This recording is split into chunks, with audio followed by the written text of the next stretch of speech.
എല്ലാ ഉദ്യോഗാർത്ഥികൾക്കും Kerala PSC tips and ട്രിക്സിന്റെ പുതിയൊരു ക്ലാസ്സിലേക്ക് സ്വാഗതം. ഇംഗ്ലീഷിന്റെ മൂന്നാമത്തെ പ്രീവിയസ് ക്വസ്റ്റ്യൻ പേപ്പറിലേക്ക് വർക്കൗട്ടിലേക്ക് എല്ലാ കൂട്ടർക്കും സ്വാഗതം. ക്വസ്റ്റ്യൻ പേപ്പറിന്റെ കോഡ് 50/2025 ആണ് കേട്ടോ. കമ്പനി ബോർഡ് അസിസ്റ്റന്റിന് യൂണിവേഴ്സിറ്റി അസിസ്റ്റന്റ് VFA നോട്ടിഫിക്കേഷൻ ഒക്കെ എത്തിക്കഴിഞ്ഞു. ഇംഗ്ലീഷിന് നല്ല മാർക്ക്, നിങ്ങൾ 10 മാർക്ക് നിങ്ങൾ സുഖമമായിട്ട് നേടാനുള്ള ക്ലാസ്സുകൾ നമ്മുടെ ചാനലിൽ ഇഷ്ടം പോലെ ഇംഗ്ലീഷ് ക്ലാസ്സുകൾ നമ്മൾ ചെയ്തിട്ടുണ്ട് കേട്ടോ. ഫുൾ പ്രീവിയസ് ക്വസ്റ്റ്യൻ പേപ്പർ വർക്കൗട്ടാണ്. പിന്നെ സിലബസ് അടിസ്ഥാനമാക്കിയിട്ട് 2021 മുതൽ 25 വരെ കേരള PSC നടത്തിയിട്ടുള്ള ടോപ്പിക് വൈസ് ആയിട്ടുള്ള മുഴുവൻ പ്രീവിയസ് ക്വസ്റ്റ്യൻ പേപ്പർ മിക്ക സബ്ജക്റ്റിനെയും ചെയ്തു വെച്ചിട്ടുണ്ട് ഇംഗ്ലീഷിൽ തന്നെ. അപ്പൊ അതൊക്കെ നന്നായിട്ട് നമ്മുടെ ക്ലാസ്സുകൾ കണ്ടു കഴിഞ്ഞാൽ ഇംഗ്ലീഷിന്റെ നിങ്ങൾക്ക് ഫുൾ മാർക്ക് വാങ്ങിക്കണമെങ്കിൽ നമ്മൾ ഇതുവരെ ചെയ്തിട്ടുള്ള ക്ലാസ്സുകൾ പ്രയോജനപ്പെടുത്തി കഴിഞ്ഞാൽ നിങ്ങൾക്ക് സുഖമായിട്ട് നമുക്ക് ഇംഗ്ലീഷിൽ മാർക്ക് വാങ്ങിക്കാനായിട്ട് പറ്റും കേട്ടോ. നമ്മുടെ ക്ലാസ്സുകൾ ഇഷ്ടപ്പെടുകയാണെങ്കിൽ സബ്സ്ക്രൈബ് ചെയ്ത് സപ്പോർട്ട് ചെയ്യുക, ലൈക്ക് ചെയ്യുക, ഷെയർ ചെയ്യുക. അതേപോലെ നമ്മുടെ ടെലിഗ്രാം ഗ്രൂപ്പിൽ ജോയിൻ ചെയ്യുക കേട്ടോ. അതേപോലെ കമ്പനി കോർപ്പറേഷൻ ലാസ്റ്റ് ഗ്രേഡിന് ഉന്നം വെക്കുന്ന ഉദ്യോഗാർത്ഥികൾക്ക് വേണ്ടിയിട്ട് നല്ല സീരീസ് സ്റ്റാർട്ട് ചെയ്തിട്ടുണ്ട്. അതൊക്കെ പ്രയോജനപ്പെടുത്തുക. SSCRT ഒപ്പം വരുന്നുണ്ട്. ഓക്കെ, നിങ്ങൾ നല്ല രീതിയിൽ ക്ലാസ്സുകൾ പ്രയോജനപ്പെടുത്തുക കേട്ടോ. നമുക്ക് നോക്കാം. Identify the singular noun in the below sentence. താഴെ തന്നിട്ടുള്ള സെന്റൻസിൽ 4 ഓപ്ഷനിൽ ഏതാണ് സിംഗുലർ നൗൺ ആയിട്ട് വരുന്നത് എന്നാണ് ചോദ്യം. The child plays in the park every evening. ഇതാണ് sentence. The child plays in the park every evening. അപ്പൊ ഈ തന്നിട്ടുള്ളതിൽ ചൈൽഡ് ആണോ, പ്ലേസ് ആണോ, പാർക്ക് ആണോ, ഈവനിങ് ആണോ ഒരു സിംഗുലർ നൗൺ ആയിട്ട് വരിക എന്നാണ് പറഞ്ഞിരിക്കുന്നത്. അപ്പൊ ഇവിടെ ആൻസർ ഏതാണ് വരിക? ആൻസർ ഈസ് ചൈൽഡ് ആണ് അല്ലെ. ചൈൽഡ് എന്ന് പറയുന്നത് എന്താണ്? ഒരു സിംഗുലർ നൗൺ ആണ് അല്ലെ. സിംഗുലർ നൗൺ ആണ്. ഓക്കെ, ചൈൽഡ് ആണ് ഇവിടെ ആൻസർ ആയിട്ട് വരുന്നത് കേട്ടോ. അപ്പൊ ഒരു നൗൺ എന്താ? ഒരു നൗൺ എന്ന് പറയുമ്പോൾ ഒന്നുമില്ലെങ്കിൽ ഒരു പേഴ്സൺ, ഒരു വ്യക്തിയാകാം, അല്ലെങ്കിൽ ഒരു പ്ലേസ് ആകാം, അല്ലെങ്കിൽ ഒരു തിങ് ആകാം, അല്ലെങ്കിൽ ഒരു ഐഡിയ ആകാം. ഇതെല്ലാം എന്താണ്? ഇതെല്ലാം ഒരു നൗൺ ആണ്. ഓക്കെ ആണ്. എന്റെ കോൾഡ് ആണ് കേട്ടോ, അതുകൊണ്ടാണ് എന്റെ സൗണ്ട് ഇത്ര അടച്ചിരിക്കുന്നത്. അപ്പൊ ശരിയാകും. ഓക്കെ, അപ്പൊ ഇതെല്ലാം എന്താണ്? ഒരു നൗൺ ആണ്. ഓക്കെ, അതായത് ഒരു സിംഗുലർ നൗൺ ആണ് അല്ലെ. ഒറ്റ സംഖ്യക്ക് അല്ലെ, ഒറ്റതിലായിട്ട് ഉള്ളതിനെയാണ് എന്ത് പറയുന്നത്? സിംഗുലർ നൗൺ എന്ന് പറയുന്നത്. അപ്പൊ ചൈൽഡ് എന്ന് പറയുമ്പോൾ ഒരു കുട്ടിയെ സൂചിപ്പിക്കുന്നു. ഒരു കുട്ടിയെ സൂചിപ്പിക്കുന്നത് കൊണ്ടാണ് ഇത് സിംഗുലർ നൗൺ ആയത് അല്ലെ. ഇനി ഈ പ്ലേസ് എന്ന് പറയുന്നത് എന്താണ്? ഇതൊരു വെർബ് ആണ് അല്ലെ. പ്ലേസ് എന്ന് പറയുന്നത് എന്താണ്? ഒരു വെർബ് ആണ്. ഇനി പാർക്ക് എന്ന് പറയുന്നത് എന്താണ്? ഒരു നൗൺ ആണ് അല്ലെ.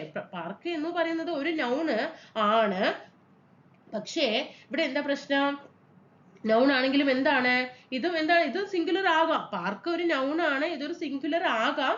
പക്ഷേ ഒരു പേഴ്സണെ ഇവിടെ വ്യക്തമായിട്ട് ചൈൽഡ് എന്ന് സൂചിപ്പിച്ചത് കൊണ്ട് നമുക്ക് ആൻസറിലേക്ക് ഏതെത്താം? ചൈൽഡിലേക്ക് തന്നെ എത്താനായിട്ട് പറ്റും. ഓക്കെ, ഇനി നമുക്ക് അടുത്ത ക്വസ്റ്റ്യൻ നോക്കാം.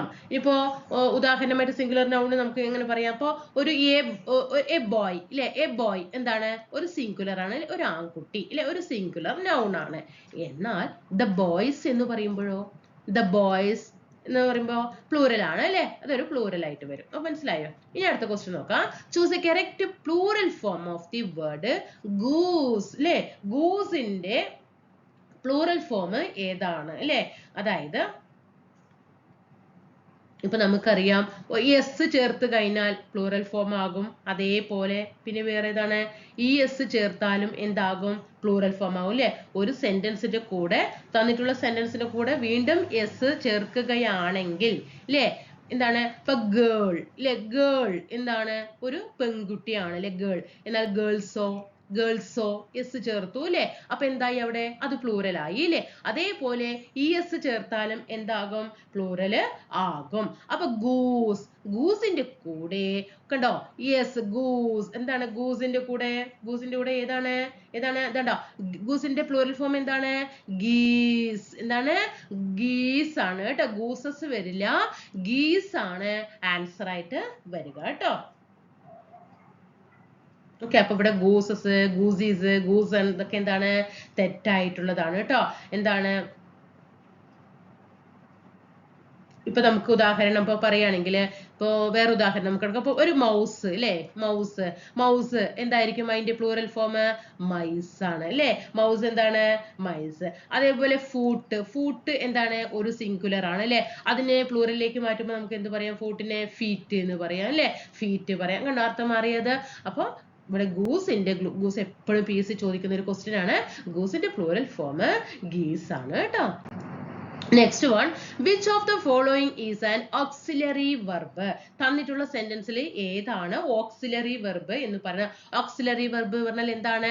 ഒരു ഹെൽപ്പിംഗ് വെർബ് ആണ് അല്ലെ. ഒരു സെന്റൻസിനെ പൂർണ്ണതയിൽ എത്തിക്കണമെങ്കിൽ അവിടെ എന്ത് വേണം? ഒരു ഹെൽപ്പിംഗ് വെർബ് വേണം. ഓക്കെ, ആ മെയിൻ വെർബിനോട് കൂടി വരണം അല്ലെ. അതായത് ഒരു ഓക്സിലറി വെർബ് അല്ലെ, അതായത് ഒരു മെയിൻ വെർബിനോട് കൂടിയിട്ട് ഒരു ഓക്സിലറി വെർബ് അല്ലെങ്കിൽ ഹെൽപ്പിംഗ് വെർബ്, രണ്ടും ഒരേതാണ്. ഓക്സിലറി വെർബ് അല്ലെങ്കിൽ ഒരു ഹെൽപ്പിംഗ് വെർബ് അല്ലെ. മെയിൻ വെർബിനോട് കൂടിയിട്ട് ഒരു ഓക്സിലറി വെർബ് വരും അല്ലെ. അപ്പോഴാണ് എന്ത് ചെയ്യുക? ഒരു സെന്റൻസ് അവിടെ കംപ്ലീറ്റ് ആകുന്നത് അല്ലെ. അപ്പോ ഏതൊക്കെയാണ്? ഇപ്പൊ ഇവിടെ ആൻസർ ചെയ്ത് വരും, വില്ലാണ് ഓക്സിലറി വെർബ് വരുന്നത് അല്ലെ. അപ്പോ ഓക്സിലറി വെർബുകൾ ഏതൊക്കെയാണ്? ബി ഫോമിന്റെ രൂപത്തിലുള്ള ഈസ്, ആം, ആർ അല്ലെ. ഇതൊരു ഓക്സിലറി വെർബുകളാണ് അല്ലെ. അതേപോലെ പിന്നെ ഏത് വരും? ഹാസ്, ഹാവ്, ഹാഡ് അല്ലെ. ഡു, ഡസ്, പിന്നെ ഡിഡ് അല്ലെ. Do, does, did. പിന്നെ ഏത് വരും? Bill, shawl, can, could, might, must അല്ലെ. മസ്റ്റ്, ought to, ഇതൊക്കെ എന്ത് വരും? ഇതൊക്കെ എന്താണ്? ഓക്സിലറി വെർബുകളാണ് അല്ലെ. അപ്പോ ബില്ല് ഉപയോഗിക്കുന്നത് എപ്പോഴും ഏതിലായിരിക്കും? ഒരു ഫ്യൂച്ചർ ടെൻസിൽ ആയിരിക്കും അല്ലെ. ഇനി വരാൻ പോകുന്ന ഒരു കാര്യത്തിനെ സൂചിപ്പിക്കുന്ന സമയത്താണ് ഏത് ഉപയോഗിക്കുക?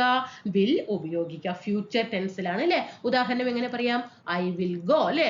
ഐ വിൽ ഗോ, ഞാൻ പോകും അല്ലെ. ഇനി പോകും, ഞാൻ പോകാം, ഇനി വരാൻ പോകുന്ന കാര്യമാണ്, കഴിഞ്ഞ കാര്യമല്ല, ഇപ്പൊ നടക്കുന്ന കാര്യമല്ല, ഫ്യൂച്ചറിലെ കാര്യമാണ്. ഐ വിൽ ഗോ അല്ലെ. അതുകൊണ്ട് ഇപ്പൊ വില്ല് ഇവിടെ എന്താണ്? ഇവിടെ ഒരു ഓക്സിലറി വെർബായി വില്ല് ഉപയോഗിക്കുന്നു അല്ലെ. ഓക്കെ, ഇനി ഇവിടെ ഈ റൺ പറഞ്ഞത് എന്തായിരിക്കും? അപ്പോ ഈ റൺ എന്ന് പറഞ്ഞത് റൺ എന്ന് പറയുന്നത് ഓടുക അല്ലെ. അതൊരു മെയിൻ വെർബാണ് കേട്ടോ. റൺ എന്താണ്? ഇവിടെ ഇതാ കേട്ടോ, ഇവിടെ ഇതാവേ. ഇവിടെ റൺ എന്താണ്? ഒരു മെയിൻ വെർബാണ് കേട്ടോ. റൺ എന്താണ്? ഒരു മെയിൻ വെർബായിട്ട് വരും. ഇത് ഹാപ്പി എന്തായിട്ട് വരും? ഹാപ്പി എപ്പോഴും പഠിക്കണം കേട്ടോ, അത് എപ്പോഴും ചോദിക്കാണ്. ഹാപ്പി എപ്പോഴും ഒരു അഡ്ജക്റ്റീവ് ആണ് കേട്ടോ. അഡ്ജക്റ്റീവ് ആണ് കേട്ടോ. ഹാപ്പി എന്താണ്? അഡ്ജക്റ്റീവ് ആണ്. ക്വിക്ലി എന്താണ്? ക്വിക്ലി ഒരു അഡ്വർബ് ആണ് കേട്ടോ. അഡ്വർബ് ആണ്. ഓക്കെ ആയോ? ഇനി അടുത്ത ക്വസ്റ്റ്യൻ നോക്കാം. Identify the past perfect tense in the sentence. Past perfect കഴിഞ്ഞ കാര്യവുമായിരിക്കണം, അതിൽ കംപ്ലീറ്റ്, അവിടെ കംപ്ലീറ്റഡ് ആയിരിക്കുകയും വേണം. അതാണ് past perfect tense അല്ലേ. ഓക്കെ, അപ്പൊ പാസ്റ്റ് പെർഫെക്റ്റ് ടെൻസിനെ സൂചിപ്പിക്കുന്ന സമയത്ത് അവിടെ എന്തുണ്ടാകും? ഇവിടെ ശ്രദ്ധിക്കണം മക്കളെ. പാസ്റ്റ് പെർഫെക്റ്റ് ടെൻസിനെ സൂചിപ്പിക്കുന്ന സമയത്ത് അവിടെ എന്തുണ്ടാകും? പാസ്റ്റിലുള്ള രണ്ട് ഈവന്റുകൾ ഉണ്ടാകും. എന്താണ് ഒന്നാമത്തെ റൂള്? പാസ്റ്റ് പെർഫെക്റ്റ് കഴിഞ്ഞ കാര്യവുമായിട്ട്, ഞാൻ സിമ്പിൾ ആയിട്ട് പറയണം കേട്ടോ. ഇത് നമ്മുടെ ലാംഗ്വേജിന്റെ ആധികാരികമായിട്ട് പറയല്ല, നമുക്ക് 10 മാർക്ക് കിട്ടണം അല്ലെ. ഇപ്പൊ ജോലി കിട്ടിയിട്ട് സീറ്റ് ഇരിക്കുമ്പോൾ പാസ്റ്റ് പെർഫെക്റ്റ് ടെൻസ് ഒന്നും അവർ ചോദിക്കില്ല, നമുക്ക് ജോലി കിട്ടണം. അപ്പൊ ഞാൻ ഒരു നമ്മുടേതായിട്ടുള്ള ലളിതമായ ഭാഷയിൽ പറയുന്നത് കേട്ടോ. പാസ്റ്റ് പെർഫെക്റ്റ് ടെൻസ് എന്ന് പറയുമ്പോൾ പാസ്റ്റ് ആണ്, കഴിഞ്ഞ കാര്യമാണ്, പെർഫെക്റ്റ് ആണ്. അവിടെ സെന്റൻസ് എന്തായിരിക്കണം? വിഷയം കംപ്ലീറ്റ് ആയിരിക്കും വേണം. ഓക്കെ, അതാണ്. അപ്പോ പാസ്റ്റില് എന്തുണ്ടാകും? രണ്ട് ഈവന്റ് ഉണ്ടാകും, 2 ഈവന്റ്സ് ഉണ്ടാകും. ഓക്കെ, കഴിഞ്ഞ കാര്യത്തിൽ 2 ഈവന്റ്സ്, 2 കാര്യങ്ങൾ ഒരേ സമയം നടന്നിട്ടുണ്ടാകും. ഓക്കെ, അതേപോലെ തന്നെ ആ സെന്റൻസിൽ എന്തായിരിക്കണം? ഹാഡ് പ്ലസ് പാസ്റ്റ് പാർട്ടിസിപ്പിൾ ഫോമും ആയിരിക്കണം. സെന്റൻസ് എങ്ങനെയാണ് കണ്ടുപിടിക്കുക എന്നാണ് ഞാൻ പറഞ്ഞു തരുന്നത്. Had plus past participle form ആയിരിക്കണം. പഠിച്ചോ? അപ്പൊ പാസ്റ്റിൽ 2 ഈവന്റിനെ കാണിക്കും, had plus past participle form ആയിരിക്കും സെന്റൻസിൽ ഉണ്ടായിരിക്കുക. ഓക്കെ, മനസ്സിലായോ? അപ്പൊ നമുക്ക് എങ്ങനെ എടുക്കാം? ഓക്കെ, അപ്പൊ ഇവിടെ ഏതാണ്? ഇവിടെ ഹാഡ് വെച്ചിട്ട് വരുന്ന വാക്ക് നമുക്ക് ആദ്യം എടുക്കാം. അപ്പൊ ആൻസർ പെട്ടെന്ന് കിട്ടില്ലേ? ബി കിട്ടിയില്ലേ? He had already left. കണ്ടോ, he had വന്നു, already left, അവൻ നേരത്തെ ല്ലേ പോയി ല്ലേ, നേരത്തെ already left ല്ലേ, എന്താണ് അപ്പൊ had വന്നു, ഒരു past participle form വന്നു, പിന്നെ രണ്ട് ഈവന്റുകളും വന്നു. കണ്ടോ? when I arrived he had already left. രണ്ട് ഈവന്റ് വന്നു, had plus past participle form വന്നു. അപ്പൊ സെന്റൻസ് കണ്ടോ, പാസ്റ്റ് പെർഫെക്റ്റ് ടെൻസ് എങ്ങനെ കണ്ടെത്തി എന്നുള്ളത് മനസ്സിലായോ? had already left ല്ലേ, അതായത് had plus left ല്ലേ, had plus left എന്താണ്, ഒരു പാസ്റ്റ് പാർട്ടിസിപ്പിൾ ഫോം ആണ് ല്ലേ. അപ്പോ ഒരു arrived ല്ലേ, I arrived ല്ലേ, അതിന് മുമ്പ് തന്നെ he had already left. മനസ്സിലായോ? ഇവിടെ she finished ഇതെന്ത് വരും? she finished എന്ന് പറയുന്നത് ഏത് സെന്റൻസ് ആണ്? she finished എന്ന് പറയുമ്പോൾ അതൊരു സിമ്പിൾ പാസ്റ്റ് ടെൻസ് ആണ് കേട്ടോ. she finished എന്ന് പറയുമ്പോൾ സിമ്പിൾ പാസ്റ്റ് ടെൻസ് ആണ്. ഇനി they are playing എന്ന് പറയുമ്പോൾ എന്താണ്? they are playing ing form ആണ്, ഇപ്പൊ തുറന്നുകൊണ്ടേയിരിക്കുകയാണ് അല്ലേ. അപ്പോ they are playing എന്ന് പറയുന്നത് ഒരു പ്രസന്റ് കണ്ടിന്യൂസ് ഫോം ആണ്, ഇപ്പോ നടന്നുകൊണ്ടിരിക്കുന്ന ഒരു കാര്യമാണ്. they are playing present continuous form ആണ്. ഇനി I will call എന്ന് പറയുന്നത് എന്താണ്? Simple future. വിൽ കാണുമ്പോൾ തന്നെ നമുക്കറിയാം അതൊരു ഫ്യൂച്ചറിലുള്ള കാര്യമാണ്, സിമ്പിൾ ഫ്യൂച്ചർ ആണല്ലോ. മനസ്സിലായോ? she finished her work early ല്ലേ, she finished പറയുമ്പോൾ സിമ്പിൾ പാസ്റ്റ് ടെൻസ് ആണ്. he had already എന്ന് പറയുമ്പോൾ പാസ്റ്റ് പാർട്ടിസിപ്പിൾ ഫോം ആണ്. they are playing എന്ന് പറയുന്നത് പ്രസന്റ് കണ്ടിന്യൂസ് ing ഫോം വരുമ്പോൾ തന്നെ അറിയാം ഇപ്പൊ തുറന്നുകൊണ്ടിരിക്കുന്ന കാര്യമാണ് എന്ന് പറയാം. will എന്ന് കാണിക്കുമ്പോൾ തന്നെ നമുക്കറിയാം അത് ഫ്യൂച്ചറിലെ കാര്യമാണ്, അപ്പൊ അതുകൊണ്ട് തന്നെ സിമ്പിൾ ഫ്യൂച്ചർ ആണ്. അപ്പൊ ഇവിടെ ആൻസർ ബി ആണ് കേട്ടോ. which sentence correctly uses a possessive pronoun? തന്നിട്ടുള്ള സെന്റൻസിൽ possessive pronoun ഉപയോഗിച്ചിട്ടുള്ള സെന്റൻസ് ഏതാണ്? ആൻസർ ഈസ് ബോത്ത് എയും സിയും ആണ് കേട്ടോ. എയും സിയും കറക്റ്റ് ആൻസർ ആണ്. അപ്പൊ ഓപ്ഷൻ ഏതാണ് ഇവിടെ ആൻസർ വരിക? ഡി ആണ് ആൻസർ ആയിട്ട് വരുന്നത് കേട്ടോ, possessive pronoun ആയിട്ട് ഉപയോഗിക്കുന്നത്. അപ്പൊ possessive pronouns എന്ന് പറയുന്നത് ഏതൊക്കെയാണ്? possessive pronouns എന്ന് പറയുന്നത് mine, ഓക്കെ, mine, അതേപോലെ yours, പിന്നെ ഏത് വരും? his, hers, ours, theirs, okay. ഇതൊക്കെ എന്താണ്? അതൊരു അല്ലെ ഒരു ഉടമസ്ഥാവകാശത്തെ കാണിക്കുന്ന വാക്കുകളാണ് അല്ലെ, ഒരു ഓണർഷിപ്പിനെ കാണിക്കുന്ന വാക്ക്. മൈൻ, ഇത് എന്റേതാണ്, ഒരു ഓണർഷിപ്പാണ്, എന്റെ ഉടമസ്ഥാവകാശത്തെ. ദിസ് ഇസ് മൈ അല്ലെ, ദിസ് പെൻ ഈസ് മൈൻ അല്ലെ, ദിസ് പെൻ ഈസ് മൈൻ, ഈ പേന എന്റേതാണ്, അതൊരു അവിടെ ഓണർഷിപ്പ് അല്ലേ കാണിക്കുന്നത് അല്ലെ. അതേപോലെ yours, his, hers, ours, theirs, ഇതൊക്കെ എന്താണ്? ഇത് അവരുടേതാണ്, ഇത് എന്റേതാണ്, ഇത് നിങ്ങളുടേതാണ്, ഇത് അവന്റേതാണ്, ഇത് അവളുടേതാണ്, ഇത് നമ്മുടേതാണ്. ഇതൊക്കെ പറയുമ്പോൾ എന്താണ്? അതൊക്കെ അവിടെ ഒരു ഓണർഷിപ്പിനെ കാണിക്കുന്നതാണ് അല്ലേ. ഓക്കെ, ഇതൊക്കെ എന്താണ്? ഒരു പൊസസീവ് പ്രോനൗൺസ് ആണ്.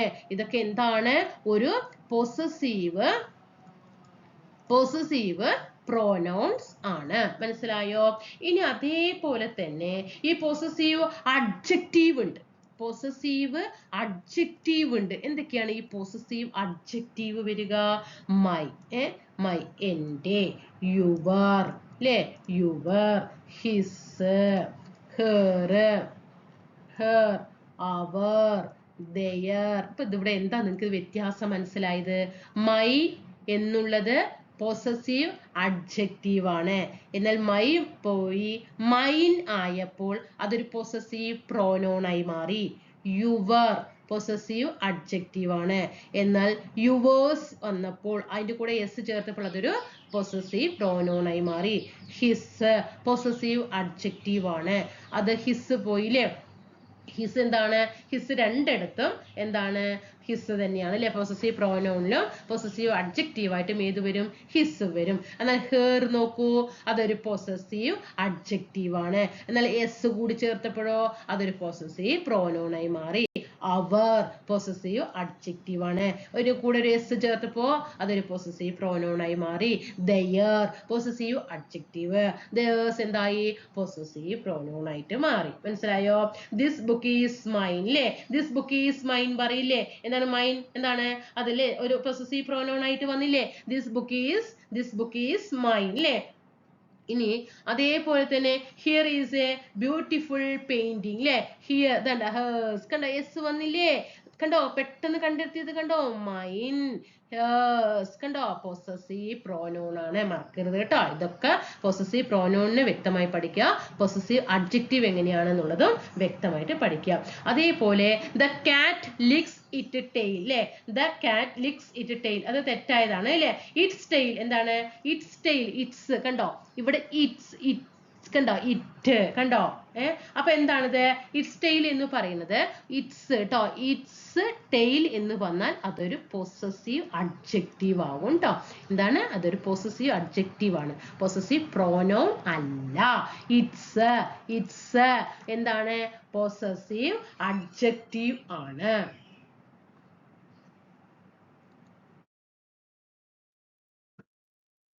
ഇവിടെ നോക്കൂ, find the correctly spelled word. Correct spelling തന്നിട്ടുള്ള വാക്ക് ഇതിൽ ഏതാണ്? റിസീവ് ആണോ, ഡെഫിനിറ്റ്ലി ആണോ, അക്കമഡേറ്റ് ആണോ, ഒക്കേഷൻ ആണോ? ഇവിടെ കറക്റ്റ് ആൻസർ ഏതാ വരിക? അക്കമഡേറ്റ് ആണ് അല്ലേ? അക്കമഡേറ്റിൽ എങ്ങനെ ആയിരിക്കണം?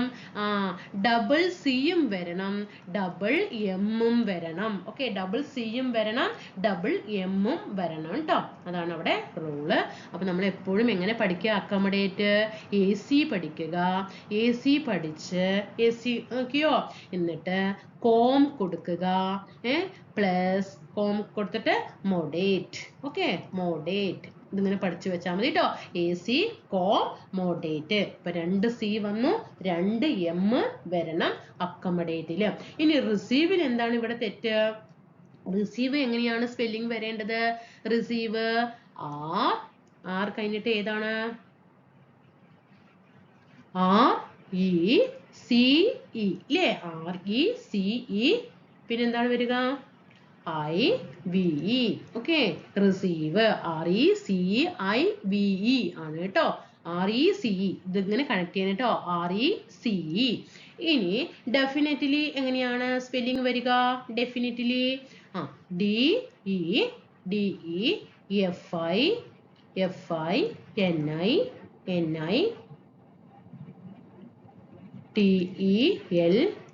ട്ടോ. ഡെഫിനറ്റ്ലി അല്ല, ഡെഫിനിറ്റ്ലി DEFINITELY. ഇനി ഒക്കേഷൻ എങ്ങനെയാണ് വരിക? Occasion OCCASION. 2 C ഉണ്ട് കേട്ടോ, ഒരു S മതി കേട്ടോ. 2 C ഉണ്ട്, ഒരു yes ഉണ്ട്. ഒക്കേഷൻ നമ്മൾ പറയില്ലേ, ഒക്കേഷൻ ആണ് അല്ലെ? ഒക്കേഷൻ അല്ലെ? Occasion OCCASION. ഇപ്പൊ റിസീവ് പഠിച്ചു, ഡെഫിനിറ്റ്ലി സ്പെല്ലിംഗ് പഠിച്ചു, അക്കമഡേറ്റ് പഠിച്ചു, ഒക്കേഷൻ പഠിച്ചു. ഇനി നമുക്ക് അടുത്ത് നോക്കാം. Identify the countable noun from the list. താഴെ തന്നിട്ടുള്ളതില് കൗണ്ടബിൾ നൗൺ എണ്ണാൻ കഴിയുന്നത് ഏതാണ്? എണ്ണാൻ കഴിയുന്നത് ഇതിൽ ഏതാണ്? നമുക്ക് ചെയർ എണ്ണാൻ കഴിയും അല്ലേ? 1 ചെയർ, 10 ചെയർ, 50 ചെയർ, 100 ചെയർ പറഞ്ഞാൽ നമുക്ക് എണ്ണാൻ കഴിയും. എന്നാൽ വാട്ടറിനെ എണ്ണാൻ കഴിയുമോ? ഇല്ല. വാട്ടർ എന്ന് പറയുന്നത് എന്താണ്? ഒരു അൺകൗണ്ടബിൾ നൗൺ ആണ്. വാട്ടർ എന്ന് പറയുന്നത് അൺകൗണ്ടബിൾ നൗൺ അല്ലേ? നമ്മൾ എങ്ങനെയാ അത് ലിറ്റർ കൊണ്ടും ബോട്ടിൽ കൊണ്ടും ഒക്കെയാണ് നമ്മൾ എന്ത് ചെയ്യുക?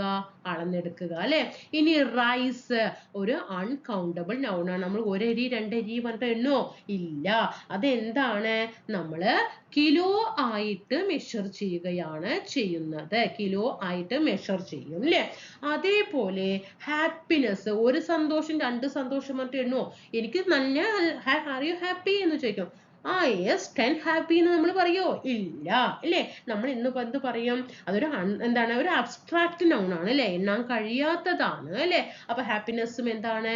ഒരു അൺകൗണ്ടബിൾ നൗൺ ആണ്. അപ്പൊ ഇവിടെ കൗണ്ടബിൾ നൗൺ ആയിട്ടുള്ളത് എങ്ങനെയാണ്? നമ്മൾ 1 2 3 4 5 6 7 പറഞ്ഞിട്ട് എണ്ണാൻ കഴിയുന്നത് ചെയർ മാത്രമേ ഉള്ളൂ അല്ലേ? വാട്ടർ ലിറ്ററിലും ബോട്ടിലും നമ്മൾ അളക്കുമ്പോൾ, റൈസ് നമ്മൾ കിലോയിൽ മെഷർ ചെയ്യുമ്പോൾ, ഹാപ്പിനെസ് ഒരു അബ്സ്ട്രാക്ട് നൗൺ ആണ്, അതൊരു അൺകൗണ്ടബിൾ നൗണുമാണ്. ചെയർ മാത്രമാണ് 100 ചെയർ 200 ചെയർ 500 ചെയർ എന്ന് നമ്മൾ പറയുകയുള്ളൂ. ഓക്കെ, അടുത്ത choose a correct form of reported speech. തന്നിട്ടുള്ളതിൽ സെന്റൻസിൽ he said I am reading a book, ഇതിനെ റിപ്പോർട്ടഡ് സ്പീച്ചിലേക്ക് മാറ്റുമ്പോൾ എങ്ങനെയായിരിക്കണം? ഇവിടെ നോക്കൂ, ഹി സെഡ് അവൻ പറഞ്ഞു, പാസ്റ്റ് ടെൻസ് ആണ്. അപ്പൊ ഈ സെന്റൻസും എന്ത് ഫോമിൽ ആയിരിക്കണം? ഇവിടെ പറഞ്ഞു കഴിഞ്ഞില്ലേ? അപ്പൊ ഈ ടെൻസും എന്തായിരിക്കണം? പാസ്റ്റ് ഫോമിലുള്ള സെന്റൻസ് ആയിരിക്കണം. അപ്പൊ ഇവിടെ ഈസ് വരാൻ പാടുമോ? ഈസ് പ്രസന്റിലുള്ള ടെൻസ് അല്ലേ? അപ്പൊ അതങ്ങോട്ട് ഡിലീറ്റ് ചെയ്തു വിടണം. മനസ്സിലായോ? അങ്ങനെ ഓപ്ഷൻ എടുത്തിട്ട് നമ്മൾ ഡിലീഷൻ മെത്തേഡിൽ തന്നെ ചെയ്യണം കേട്ടോ. അപ്പോ he said I am reading a book. അപ്പൊ ആൻസർ ഏത് വരും? he said that അല്ലേ? സെഡ് കഴിഞ്ഞിട്ട് എപ്പോഴും എന്ത് വരണം? ദാറ്റ് വരണം. ഇവിടെ ദാറ്റ് ഉണ്ടോ? ഇല്ല. ഇവിടെ says പ്രസന്റ് ഫോം ആണ്. ഇവിടെ പാസ്റ്റ് ഫോം ആകുമ്പോൾ ഇവിടെ എങ്ങനെ പ്രസന്റ് ഫോം വരും? ഡിലീഷൻ ചെയ്തു. ഡിലീഷൻ ചെയ്തു, കണ്ടോ? പിന്നെ he said അതെങ്ങനെയാ ഗ്രാമർ ഇവിടെ കറക്റ്റ് ആയിട്ട് വന്നിട്ടുണ്ടോ? ഇല്ല അല്ലേ? അപ്പൊ ഇവിടെ he said that he was reading a book അല്ലേ? ആൻസർ ചെയ്ത് വരും he said that he was. ഇവിടെ എന്താണ്? റീഡിംഗ് ആണ് അല്ലേ? റീഡിംഗ് ആണ് അല്ലേ? ഇവിടെ റീഡിംഗ് അല്ലേ? അപ്പൊ നോക്കൂ, he said that അല്ലേ? he said that he was എന്താണ്? he was reading a book. Answer മനസ്സിലായല്ലോ അല്ലേ? അതായത് സെഡ് എന്താണ്? ഇവിടെ സെഡ് എന്താണ്? സെന്റൻസിൽ സെഡ് എന്താണ്? ഒരു പാസ്റ്റ് ടെൻസ് ആണ്. അതൊരു റൂൾ ആദ്യം മനസ്സിലാക്കി വെക്കണം കേട്ടോ. സെഡ് ഒരു പാസ്റ്റ് ടെൻസ് ആണ്. അതുകൊണ്ട് തന്നെ എന്താണ് നമ്മൾ ആം റീഡിംഗ് എന്ന് പറയുന്നത്, ഇവിടെ ആം റീഡിംഗ് എന്ന് പറയുന്നത് എന്താണ്? ആം റീഡിംഗ് അതൊരു പ്രസന്റിലെ ഒരു കണ്ടിന്യൂസ് ഫോം ആണ്. പ്രസന്റ് കണ്ടിന്യൂസ് ഫോം ആണ് ഏത്? ആം റീഡിംഗ് എന്ന് പറയുന്നത്. ഇനി അപ്പൊ റിപ്പോർട്ട് ചെയ്യുന്ന സമയത്ത്, അത് റിപ്പോർട്ടഡ് ചെയ്യുന്ന സമയത്ത് ആം റീഡിംഗ് പോയിട്ട് എന്തായി മാറണം? ഇവിടെ സെഡ് ആയതുകൊണ്ട് തന്നെ ആം പോയിട്ട് എന്താകും? വാസ് റീഡിംഗ് എന്ന് മാറണം. ഓക്കെ, വാസ് റീഡിംഗ് ആകുമ്പോൾ അത് എന്തായി മാറി? ഒരു പാസ്റ്റ് കണ്ടിന്യൂസ്. ഇവിടെ സെഡ് ആയി മാറുമ്പോൾ ഇവിടെ ഞാൻ പറഞ്ഞില്ലേ, അതും പാസ്റ്റിലേക്ക് മാറ്റണം എന്ന് പറഞ്ഞില്ലേ? അപ്പൊ നമ്മൾ ആമിനെ എന്താക്കി മാറ്റി? വാസാക്കി മാറ്റി. എന്നിട്ട് അതേ കണ്ടിന്യൂസ് ഫോമില് സെന്റൻസ് കൊടുത്തു.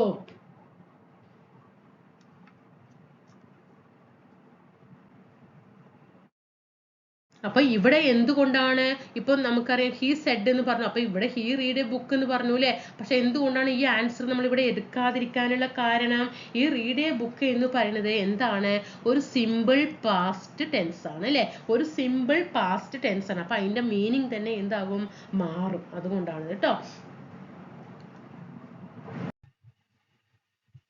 Select the correct sentences in active voice. താഴെ തന്നിട്ടുള്ള സെന്റൻസിൽ ആക്റ്റീവ് വോയിസ് ആയിട്ടുള്ള സെന്റൻസ് ഏതാണ്? ആക്റ്റീവ് വോയിസും പാസീവ് വോയിസും നമുക്ക് ഇംഗ്ലീഷ് ഒരു സബ്ജക്റ്റ് ആണ് അല്ലെ പഠിക്കാനുള്ളത്. അപ്പോൾ ഈ ആക്റ്റീവ് വോയിസിൽ നിന്നും പാസീവ് വോയിസിലേക്ക് ഒരു സെന്റൻസിനെ മാറ്റുന്ന സമയത്ത് പാസീവ് വോയിസിലുള്ള സെന്റൻസ് എങ്ങനെയായിരിക്കും? ബൈ ഫോമിൽ എന്ത് ചെയ്തിട്ടുണ്ടാകും? കംപ്ലീറ്റ് ചെയ്തിട്ടുണ്ടാകും അല്ലെ? പാസീവ് വോയിസിലുള്ള സെന്റൻസ് എപ്പോഴും എങ്ങനെയായിരിക്കും? ബൈ ഇട്ടിട്ട് സെന്റൻസ് കംപ്ലീറ്റ് ആക്കിയിട്ടുണ്ടാവും. അപ്പൊ ഇവിടെ ബൈ വന്നില്ലേ? അതുകൊണ്ട് ഇത് ഒരു സെന്റൻസ് ഏതാണ്? ഒരു പാസീവ് വോയിസ് ആണ്. ഇവിടെ ബൈ വന്നില്ലേ? ഇതൊരു പാസീവ് വോയിസ് ആണ്. ഇവിടെ ബൈ വന്നു, ഇതും പാസീവ് വോയിസ് ആണ്. അപ്പൊ answer is the teacher explains the lesson. ഇതാണ് ആക്റ്റീവ് വോയിസ്. അപ്പൊ ആക്റ്റീവ് വോയിസ് ഉള്ള ഒരു സെന്റൻസ് എന്ന് പറയുന്നത് എങ്ങനെയായിരിക്കും? ഒരു സബ്ജക്റ്റ്, വെർബ്, ഒബ്ജക്റ്റ് ഈ ഫോമിൽ ആയിരിക്കും. സബ്ജക്റ്റ്, വെർബ്, ഒബ്ജക്റ്റ് ഫോമിലായിരിക്കും. നോക്കൂ, the teacher subject, explains phrase verb lesson object. Okay, അതേപോലെ ആക്റ്റീവ് വോയിസില് സബ്ജക്റ്റ് എന്ത് ചെയ്യില്ല? ആക്റ്റീവ് വോയിസിൽ സബ്ജക്റ്റ് എന്ത് ചെയ്യില്ല? ഡസൻ എന്താണ്? റിസീവ് ആക്ഷൻ അല്ലേ? എന്താണ്? ഒരിക്കലും ആക്ഷനെ എന്ത് ചെയ്യില്ല? റിസീവ് ചെയ്യില്ല. സബ്ജക്റ്റ് എന്ത് ചെയ്യില്ല? ഒരിക്കലും does the action. Okay, does the action. Okay, subject എന്താണ്? Does the action. എന്നാൽ പാസീവ് വോയിസില് എന്തായിരിക്കും? സബ്ജക്റ്റ് എന്ത് ചെയ്യും? Receives the action. എന്ത് ചെയ്യും? സ്വീകരിക്കും അല്ലെ? അത് നമുക്ക് ഇവിടെ കാണാനായിട്ട് കഴിയും. ഓക്കെ, ഇപ്പൊ ഇത് പാസീവ് ആണ്, ഇത് പാസീവ് ആണ്. നോക്കൂ, the letter was written by John. ജോണിനാൽ എന്ത് ചെയ്തു? ദ ലെറ്റർ അല്ലെ? എഴുതിയില്ലേ? അപ്പൊ ഇവിടെ എന്താണ്? ജോൺ എന്ന് പറയുന്ന ഒരു സബ്ജക്റ്റ് ഇവിടെ എന്ത് ചെയ്യുന്നുണ്ട്? ആക്ഷനെ റിസീവ് ചെയ്യുന്നുണ്ട്. ജോണിനാൽ ചെയ്യപ്പെട്ടു എന്ന് ഇവിടെ കാണിക്കുന്നുണ്ട്. The cake was eaten by the children. കുട്ടികളാൽ ഇത് കേക്ക് കഴിക്കപ്പെട്ടു. അപ്പൊ ഇവിടെ സബ്ജക്റ്റിനെ എന്ത് ചെയ്യുന്നുണ്ട്? ആക്ഷൻ സ്വീകരിക്കുന്നുണ്ട്, റിസീവ് ചെയ്യുന്നുണ്ട്. നോക്കൂ, the door was opened by the ഗാർഡിനാൽ ഡോർ ഓപ്പൺ ചെയ്യപ്പെട്ടു എന്ന് ആക്ഷൻ എന്ത് ചെയ്യുന്നുണ്ട്? റിസീവ് ചെയ്യുന്നുണ്ട്. പക്ഷെ the teacher explains the lesson. Okay, പക്ഷെ ഒരിക്കലും ഇവിടെ എന്ത് ചെയ്യുന്നില്ല? സബ്ജക്റ്റിനെ ഡസ് ദ ആക്ഷൻ. സബ്ജക്റ്റ് എന്ത് ചെയ്യുന്നില്ല? Does the action. ഓക്കെ, അപ്പൊ ഇതെന്താണ്? ഒരു ആക്റ്റീവ് വോയിസ് ആണ്. ഈ ഓപ്ഷൻ ഒക്കെ വെച്ചിട്ട് നമുക്ക് പെട്ടെന്ന് ആക്റ്റീവ് വോയിസ് കണ്ടുപിടിക്കാനായിട്ട് പറ്റും കേട്ടോ. Choose the correct phrasal verb to complete the sentence. Correct phrasal വെർബാണ് ചോദിച്ചിരിക്കുന്നത്. If the firemen were able to dash the fire before it spread. എന്താണ് ഇവിടെ ആൻസർ വരിക? put out അല്ലേ?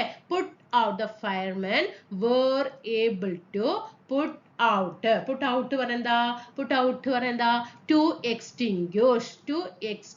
ഇതും തരാറുണ്ട് കേട്ടോ. ഇത് to extinguish പറഞ്ഞിട്ട് ഓപ്ഷൻ തരാറുണ്ട്. to extinguish പറഞ്ഞാൽ എന്താണ്? ഫയർ ആണ് അല്ലെ? ഫയർ ആണ്. അപ്പൊ എന്താണ്? പുട്ട് ഔട്ട്, എക്സ്റ്റിങ്ക്യൂഷ് അല്ലെ? Put out, extinguish. Okay, put up എന്താ? പുട്ടപ്പ് റേസ് ആണ് അല്ലെ? പുട്ടപ്പ് എന്താണ്? റേസ് അല്ലെങ്കിൽ ഡിസ്പ്ലേ. റേസ് അല്ലെങ്കിൽ ഡിസ്പ്ലേ എന്ന് പറയാം. പുട്ട് ഓൺ എന്താ? പുട്ട് ഓൺ വിയർ അല്ലെ? പുട്ട് ഓൺ എന്താണ്? വിയർ ധരിക്കുക അല്ലെ? വിയർ ധരിക്കുക. അല്ലെങ്കിൽ സ്വിച്ച് ഓൺ പുട്ട് ഓൺ വരും കേട്ടോ. അതേപോലെ പുട്ട് ഡൗൺ എന്താണ്? പുട്ട് ഡൗൺ ക്രിറ്റിസൈസ് ആണ് കേട്ടോ. ക്രിറ്റിസൈസ്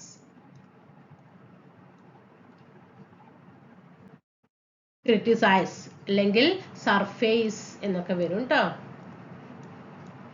ഓക്കെ, തീ പുട്ട് ഔട്ട് തീ അണയ്ക്കുക അല്ലെ? To extinguish. പുട്ട് ഔട്ട് എന്ന് പറഞ്ഞാൽ തീ അണയ്ക്കുക. പുട്ടപ്പ് അല്ലെ? റേസ് ഉയർത്തുക. പുട്ട് ഓൺ വിയർ ധരിക്കുക. പുട്ട് ഡൗൺ ക്രിറ്റിസൈസ് അല്ലെങ്കിൽ surface.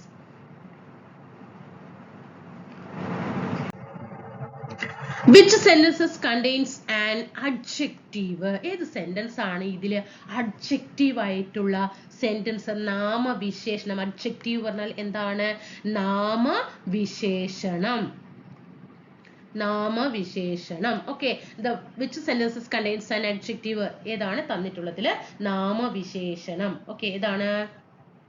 The tall building is visible from here. The tall building is visible from here ആണ് ഇവിടെ കറക്റ്റ് അഡ്ജക്റ്റീവ് പറഞ്ഞാൽ എന്താണ്? നാമം അല്ലെ? നാമത്തിനെ വിശേഷിപ്പിക്കുകയാണ് അല്ലെ? നാമം നൗൺ ആണ് അല്ലെ? അതായത് ടാൾ ബിൽഡിംഗ് അല്ലെ?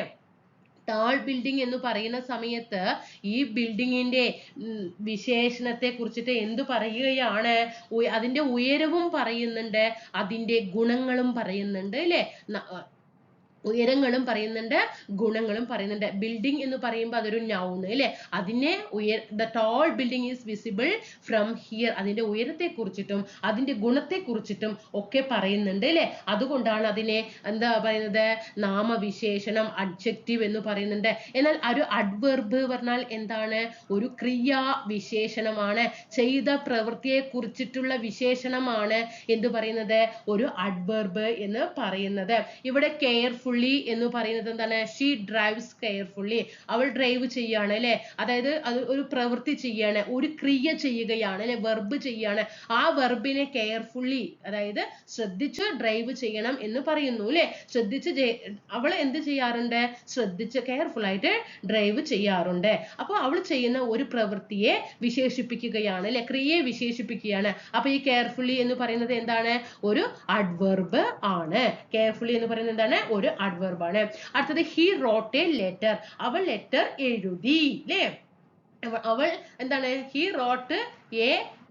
Wrote a letter. അവിടെ എന്താണ്? അവിടെ ഒരു നോ അഡ്ജക്റ്റീവ് ആണ് അല്ലെ. അവിടെ അവള് ലെറ്റർ എഴുതി എന്നാണ് പറയുന്നത് അല്ലെ, അതവൾ ചെയ്ത പ്രവൃത്തിയാണ് പറയുന്നത്. അതൊരു അഡ്ജക്റ്റീവ് വരുന്നുണ്ടോ? ഇല്ല.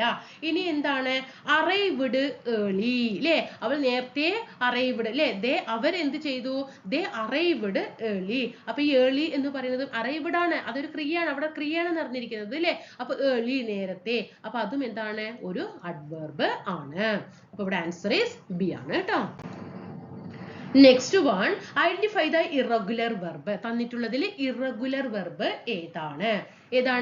ബൈ അല്ലേ. ബൈ ആണ്. വാക്ക് എന്താണ്?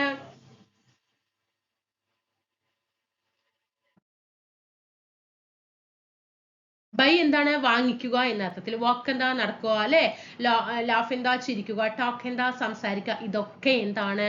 ഒരു റെഗുലർ വെർബുകളാണ്. ഇതൊക്കെ ഒരു റെഗുലർ വെർബുകളാണ്. അപ്പൊ ഇതിന്റെ ഒരു ഓപ്പോസിറ്റ് ഇത് പഠിക്കണം. പ്രീവിയസ് ക്വസ്റ്റ്യൻ ആണ്. റെഗുലറിന്റെ ഓപ്പോസിറ്റ് എന്താണ്? ഇറഗുലർ. ഓക്കെ. അപ്പൊ ഇതൊക്കെ എന്താണ്? ഒരു റെഗുലർ വെർബുകളാണ്. ഇതാണ് എന്ത് വരുന്നത്? ഒരു ഇറഗുലർ വെർബായിട്ട് വരുന്നത് കേട്ടോ. അതായത് ഇപ്പൊ നമുക്ക് ഈ ഇറഗുലർ വെർബ് കണ്ടുപിടിക്കാൻ എങ്ങനെയാണെന്നറിയോ? ഇതില് ഒരു റൂൾ എന്ന് പറയുന്നത്, ഒരു ഇറഗുലർ വെർബ് കണ്ടുപിടിക്കണമെങ്കിൽ ഈ വാക്കിന്റെ കൂടെ നമുക്ക് എന്ത് ചെയ്യണം? നമുക്ക് പാസ്റ്റ് ഫോം ആക്കിയിട്ട് മാറ്റുക. ഈ വാക്കിനെ, ഇപ്പൊ ഈ വാക്ക് എന്ന സെന്റൻസിനെ ഒരു പാസ്റ്റ് ഫോം ആക്കുന്ന സമയത്ത് നമുക്ക് എന്തായിരിക്കണം? ഫോമിൽ കിട്ടണം, ED ഫോമിൽ കിട്ടണം. ED ഫോമിൽ കിട്ടിക്കഴിഞ്ഞാൽ ആ സെന്റൻസ് എന്തായിരിക്കില്ല? ഒരു ഇറഗുലർ വെർബ് ആയിരിക്കില്ല കേട്ടോ. വാക്കിനെ നമുക്ക് പാസ്റ്റ് ഫോമിലേക്ക് മാറ്റുമ്പോൾ നമ്മൾ എന്ത് ചെയ്തു? വാക്ക്ഡ്. കണ്ടോ? അപ്പൊ എന്തായി? ഇതൊരു റെഗുലർ വെർബ് ആയി. ഇനി നമുക്ക് ഇവിടെ വേറെ ഏതാ സെന്റൻസ്? ലാഫ് അല്ലെ. ലാഫിനെ നമ്മൾ എന്ത് പറയും? ലാഫ്ഡ് എന്ന് പറയാറില്ലേ. ED വന്നില്ലേ. അപ്പൊ അതൊരു റെഗുലർ വെർബായി. ഇനി ടോക്ക് അല്ലെ. ടോക്കിനെ നമുക്ക് എന്ത് പറയാം? അപ്പൊ ഇനിയിപ്പോ ഈ ഒരു സെന്റൻസ് അല്ല എങ്കിലും നമുക്ക് ആ സെന്റൻസിനെ, ടോക്കിനെ പാസ്റ്റ് ഫോമിലേക്ക് മാറ്റുമ്പോൾ നമ്മൾ എന്ത് പറയും? ടോക്ക്ഡ് അല്ലെ. ടോക്ക്ഡ് എന്ന് പറയും. അപ്പൊ അതും എന്താണ്? ഒരു റെഗുലർ സെന്റൻസ് ആയിട്ട് മാറി. അപ്പൊ തന്നിട്ടുള്ള വേർഡിനെ പാസ്റ്റ് ഫോമിലേക്ക് മാറ്റുമ്പോൾ ED രൂപത്തിലേക്ക് മാറ്റാൻ കഴിയുന്നുണ്ട് എങ്കിൽ ആ വേർഡ് റെഗുലർ വെർബാണ്. ED ഫോമിലേക്ക് മാറ്റാൻ കഴിയുന്നില്ല എങ്കിൽ അത് ഇറഗുലർ വെർബ് ആണ്. നമ്മൾ ബൈനെ ബൈഡ് എന്ന് പറയോ? ഇല്ല. ബൈനെ പാസ്റ്റ് ഫോമിലേക്ക് മാറ്റുമ്പോൾ നമ്മൾ ബോട്ട് എന്നല്ലേ പറയാ. ഓക്കെ. ഇനി അടുത്തത്, choose a correct sentences using A preposition. തന്നിട്ടുള്ള സെന്റൻസില് കറക്റ്റ് പ്രിപ്പോസിഷൻ യൂസ് ചെയ്തിട്ടുള്ള സെന്റൻസ് ഏതാണ്? നമ്മൾ ഏതൊക്കെയാ പ്രിപ്പോസിഷൻ പറയാ? അറ്റ്, ഓൺ, ഇൻ എന്നൊക്കെ നമ്മൾ പറയാറുണ്ട് അല്ലെ. അപ്പൊ ഇതില് ഏതാണ് കറക്റ്റ് പ്രിപ്പോസിഷൻ യൂസ് ചെയ്തിട്ടുള്ള സെന്റൻസ്? നോക്കൂ.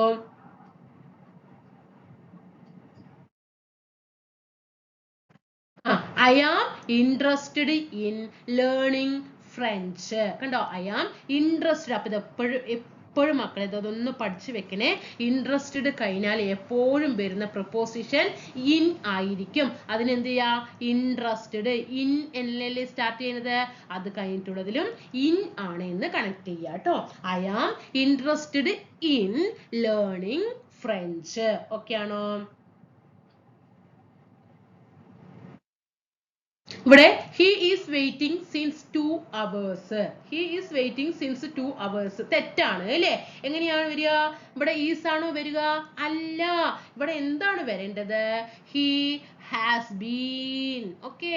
2 മണിക്കൂറായി കാത്തു നിൽക്കാണ് അല്ലേ. he is waiting ചെയ്യാണ് അല്ലേ. അപ്പൊ he has been waiting since 2 hours അങ്ങനെയാണ് വരേണ്ടത്. ഇനി she was angry on me. തെറ്റാണ് അല്ലേ? അവിടെ എന്താണ് വരിക? ആംഗ്രി കഴിഞ്ഞിട്ട് ഓൺ അല്ല, വിത്ത് മീ ആണ്. ഇവിടെ ഒരു പേഴ്സണെ സൂചിപ്പിച്ചു കഴിഞ്ഞാൽ ആംഗ്രി കഴിഞ്ഞാൽ എപ്പോഴും വരുന്ന പ്രപ്പോസിഷൻ വിത്ത് ആയിരിക്കും കേട്ടോ. ആംഗ്രി വിത്ത് മീ ആണ് കേട്ടോ. ഇവിടെ ഒരു പേഴ്സൺ, ഒരു വ്യക്തിയാണല്ലോ സൂചിപ്പിച്ചിരിക്കുന്നത്, ഒരു മനുഷ്യൻ, ഹ്യൂമനെ ആണല്ലോ സൂചിപ്പിച്ചിരിക്കുന്നത്. അതുകൊണ്ട് ആംഗ്രി വന്നു കഴിഞ്ഞാൽ അതിനുശേഷം വരുന്ന പ്രപ്പോസിഷൻ വിത്ത് ആണ്. അപ്പം റൂളുകൾ പഠിക്കുന്നത് ശ്രദ്ധിക്കണം കേട്ടോ. ഇൻട്രസ്റ്റഡ് കഴിഞ്ഞാൽ പ്രപ്പോസിഷൻ ഇൻ ആണ്. അതേപോലെ ഒരു പേഴ്സണെ കാണിച്ചു കഴിഞ്ഞിട്ട് ആംഗ്രി ആണ് സെന്റൻസിന് ശേഷം വരുന്നത് വിത്ത് ആയിരിക്കും കേട്ടോ. She was angry with me. ഇനി they are married with 5 years തെറ്റാണ് അല്ലേ? എങ്ങനെയാണ്? They have been married four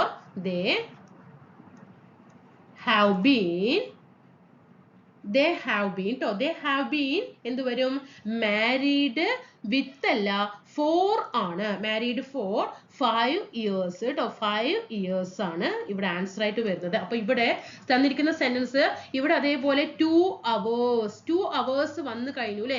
since 2 hours 2 മണിക്കൂറായി അല്ലെ? 2 മണിക്കൂറായിട്ട് എന്ത് ചെയ്യാണ്? അവൻ വെയിറ്റ് ചെയ്യാണ് അല്ലെ? അപ്പൊ ഇവിടെ ഈസ് അല്ല, പ്രസന്റിൽ ഉള്ളത് സെന്റൻസ് അല്ല ഇവിടെ വരേണ്ടത്. he has been waiting since 2 hours. Sentence മനസ്സിലായല്ലോ അല്ലെ? ഇനി she was, ഇവിടെ ഒരു പേഴ്സൺ വന്നു കഴിഞ്ഞാൽ ആംഗ്രി കഴിഞ്ഞാൽ ഓൺ അല്ല വരേണ്ടത്. എപ്പോഴും പ്രിപ്പോസിഷൻ വിത്ത് ആണ് വരേണ്ടത്. Angry with me. അടുത്തത് ഐ ആം ഇൻട്രസ്റ്റഡ് കഴിഞ്ഞാൽ ഏത് വരണം? ഇൻ ആണ് വരേണ്ടത് അല്ലെ? ഇത് കറക്റ്റ് സെന്റൻസ് ആണ് കേട്ടോ. പിന്നെ they have been married for 5 years അല്ലേ വന്നത്? ഒരു 5 years 5 വർഷം അല്ലെ? ഒരു പീരീഡ് അല്ലേ? 5 വർഷം ഒരു പീരീഡ് അല്ലേ ഇവിടെ കാണിച്ചത്?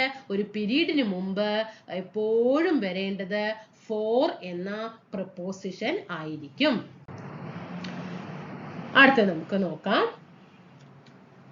Identify the sentences with a correctly used idiom. തന്നിട്ടുള്ള സെന്റൻസിൽ കറക്റ്റ് ഇഡിയം യൂസ് ചെയ്തിട്ടുള്ള സെന്റൻസ് ഏതാണ്? ആൻസർ ഏതാണ്? സി ആണ്. The exam was A piece of cake but I failed. The exam was piece of cake. piece of cake എന്ന വാക്കിന്റെ idiom എന്ന് പറയുന്നത് very easy. ഇത് സ്പെഷ്യൽ ആയിട്ട് ചോദിച്ചിട്ട്, ഇങ്ങനെ സെന്റൻസ് ഒന്നും ഇല്ലാതെ piece of cakeന്റെ മീനിങ് ചോദിച്ചിട്ടുണ്ട് കേട്ടോ. എപ്പോഴും ചോദിക്കാറുള്ള ഒരു ക്വസ്റ്റ്യൻ ആണ്. piece of cake എന്ന് പറയുന്നത് ഒരു മൊത്തം കേക്ക് എടുത്തിട്ട് വായിലിട്ട് തന്നാൽ നമുക്ക് എന്താണ്? പെട്ടെന്ന് കഴിക്കാൻ പറ്റും ഇല്ല? എന്നാൽ ഒരു പീസ് കേക്ക് എടുത്ത് വായിലിട്ട് കഴിക്കാൻ നമുക്ക് വെരി ഈസി ആയിരിക്കില്ലേ? അങ്ങനെ കണക്ട് ചെയ്യൂ കേട്ടോ. അപ്പൊ the exam was very easy but I failed. ഇതാണ് കറക്റ്റ് ഇഡിയമായിട്ട് വന്നിരിക്കുന്നത് കേട്ടോ.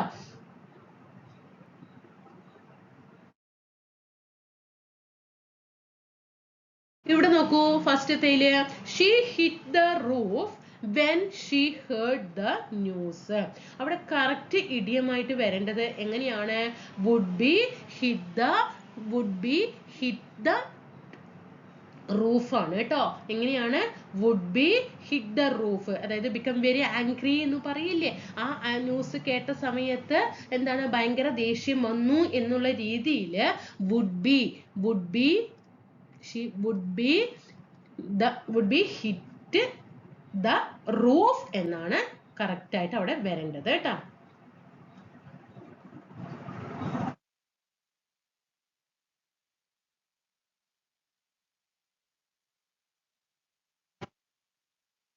നെക്സ്റ്റ് വൺ നോക്കാം.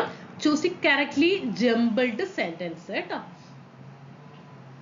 കറക്റ്റ് ജംബിൾഡ് സെന്റൻസ് നോക്കൂ.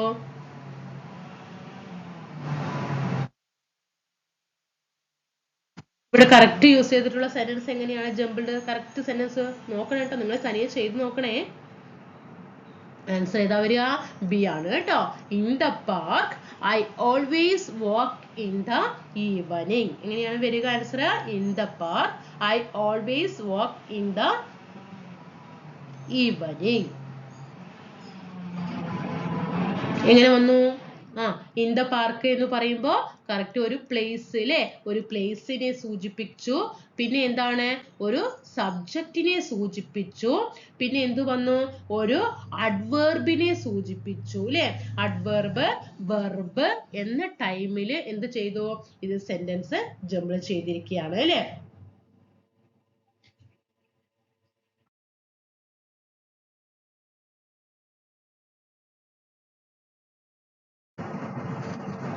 എങ്ങനെയുണ്ട് നിങ്ങൾക്ക് ഈ ക്ലാസ് എക്സ്പ്ലെയിൻ ചെയ്തു തരുന്ന സമയത്ത് മനസ്സിലാകുന്നുണ്ടോ? ഇതേപോലെ ഓരോ ക്വസ്റ്റ്യൻ പേപ്പറും ഞാൻ എക്സ്പ്ലനേഷൻ ചെയ്ത് തരാം. തീർച്ചയായിട്ടും നിങ്ങളുടെ ഭാഗത്ത് നിന്ന് നല്ല പൂർണ്ണമായിട്ടുള്ള സപ്പോർട്ട് ഉണ്ടാകുമ്പോഴാണ് നമുക്ക്, ഞാൻ ഡെയിലി വേണമെങ്കിൽ നിങ്ങൾക്ക് ഒരു 3 or 4 ചോദ്യ പേപ്പർ വേണമെങ്കിൽ നിങ്ങൾക്ക് ഇട്ടുതരാം. ഇംഗ്ലീഷിൻ്റെയൊക്കെ 4 or 5 വേണമെങ്കിൽ ഞാൻ ഇട്ടുതരാൻ തയ്യാറാണ്. പക്ഷെ നമുക്ക് സപ്പോർട്ട് ഇല്ലാത്തത് കൊണ്ടാണ് നമുക്ക് ആ ക്ലാസ് ഇടാനുള്ള ടെൻഡൻസി തന്നെ നമുക്ക് ഇല്ലാതാകുന്നത്. അപ്പൊ ഈ എക്സ്പ്ലനേഷൻ നിങ്ങൾക്ക് മനസ്സിലാകുന്നുണ്ടോ? ഞാൻ പഴയ പല നമ്മുടെ ചോദ്യ പേപ്പറുകളൊക്കെ വിശകലനം ചെയ്യുമ്പോൾ ഞാൻ പറഞ്ഞതാണ്, നമ്മളൊക്കെ SCERT സിലബസ് അടിസ്ഥാനമാക്കിയിട്ട് പഠിച്ചത് വ്യക്തികളാണ്. അപ്പൊ നമ്മൾ ഇംഗ്ലീഷ് മീഡിയം CBSE ഒന്നും അല്ല.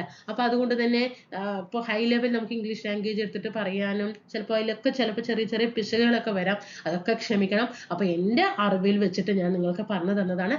എന്തെങ്കിലും തെറ്റുകുറ്റങ്ങൾ ഉണ്ടെങ്കിൽ തീർച്ചയായിട്ടും അഭിപ്രായങ്ങളും വിമർശനങ്ങളും ഒക്കെ നിങ്ങൾക്ക് താഴെ രേഖപ്പെടുത്താം. അപ്പൊ ഇങ്ങനെ നിങ്ങൾക്ക് ഇംഗ്ലീഷ് ക്ലാസ്സുകൾ വേണമെന്നുണ്ടെങ്കിൽ തീർച്ചയായിട്ടും സപ്പോർട്ട് ചെയ്യുക. സബ്സ്ക്രൈബ് ചെയ്തുകൊണ്ട് തന്നെ ബെൽ ബട്ടൺ ലൈക്ക് ചെയ്യുക. അതേപോലെ ലൈക്ക്, ഷെയർ, താഴെ കമന്റ്, ടെലിഗ്രാം ഗ്രൂപ്പിലൊക്കെ ജോയിൻ ചെയ്യുക കേട്ടോ. നിങ്ങൾക്ക് മനസ്സിലാകുന്നുണ്ടെങ്കിൽ താഴെ തീർച്ചയായിട്ടും കമന്റ് ചെയ്യണം കേട്ടോ. നമുക്ക് അടുത്ത ക്ലാസ്സിൽ വീണ്ടും കാണാം.